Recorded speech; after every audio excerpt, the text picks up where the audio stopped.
और इस बीच एक और बड़ी खबर, अमित शाह जेपी नड्डा कोलकाता दौरे पर सुबह 10:30 बजे गुरुद्वारा बारा सिख संगत में करेंगे प्रार्थना। कोलकाता में आईटी और सोशल मीडिया मीट का आयोजन रखा गया है। दोपहर 3:30 बजे अमित शाह सम्मेलन को संबोधित करेंगे। उसके बाद दोपहर 4:30 बजे जेपी नड्डा सम्मेलन को संबोधित करेंगे। केंद्रीय गृह मंत्री अमित शाह और भाजपा राष्ट्रीय अध्यक्ष जेपी नड्डा पश्चिम बंगाल के दौरे पर कोलकाता पहुंचे। एयरपोर्ट पर बीजेपी कार्यकर्ताओं ने दोनों शीर्ष नेताओं का गर्मजोशी से स्वागत किया। बीजेपी प्रदेश अध्यक्ष सुकांत मजूमदार, शुभेंद्र अधिकारी और साथ ही दिलीप घोष समेत राज्य के अन्य नेता शाह और नड्डा का स्वागत करने हवाई अड्डे पर पहुंचे। आगामी लोकसभा चुनाव को लेकर बीजेपी ने कमर कस ली है। पार्टी जिस राज्य में कमजोर स्थिति में है वहां अभी से रणनीति बनाने में जुट गई है और इसी सिलसिले में केंद्रीय गृह मंत्री अमित शाह और बीजेपी अध्यक्ष जेपी नड्डा अपने 2 दिवसीय दौरे पर कोलकाता पहुंचे हैं।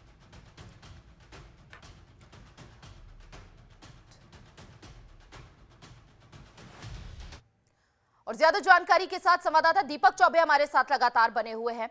दीपक, क्या कुछ पहले शेड्यूल रहने वाला है? एक एक करके विस्तार से पहले वो बता दीजिए।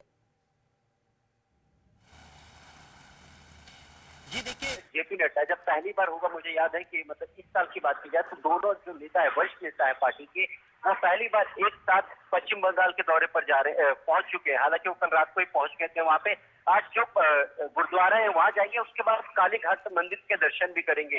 हालांकि संगठनात्मक अगर बात की जाए तो देखिए दोनों नेता अलग अलग बैठक भी करेंगे। उसके बाद फिर एक जो बंगाल कोर ग्रुप की बैठक है उसमें वो ये दोनों नेता मौजूद रहेंगे। तो टारगेट जो है, क्योंकि देखिए 2024 जो लोकसभा चुनाव है वो पास में आ रहा है, इसको देखते हुए रणनीति बहुत महत्वपूर्ण है। और इस तरीके का जो दौरा है वो बहुत महत्वपूर्ण माना जाता है कि जब चुनाव में अगर बात की जाए तो मुश्किल से 2 से 3 महीने बच गए हैं और दोनों नेताओं का एक ही साथ दौरा होता है, तो जाहिर सी बात है कि जिस तरीके से पार्टी जो है वहाँ मजबूती के साथ लड़ना चाहती है, जो टारगेट उसमें रखा है कि 2024 में उसे 23 सीटों के साथ जीतना है और जो लक्ष्य है वो खुद गृह मंत्री अमित शाह ने दिया कि 23 जो लोकसभा सीटें उनको जीतना है, उसी के लिए आज बड़ी बैठक जो है वो जेपी नड्डा करेंगे और गृह मंत्री अमित शाह करेंगे। समझना बहुत ज्यादा जरूरी हो जाता है। यहाँ पर बीजेपी द्वारा रणनीति तो तैयार कर ली गई है, गृह मंत्री वहां पर पहुंचे हैं, साथ ही साथ राष्ट्रीय अध्यक्ष वहां पर पहुंचे हैं, लेकिन साथ ही क्या बड़ी चुनौती रहेगी वहां पर पश्चिम बंगाल में? क्योंकि इससे पहले की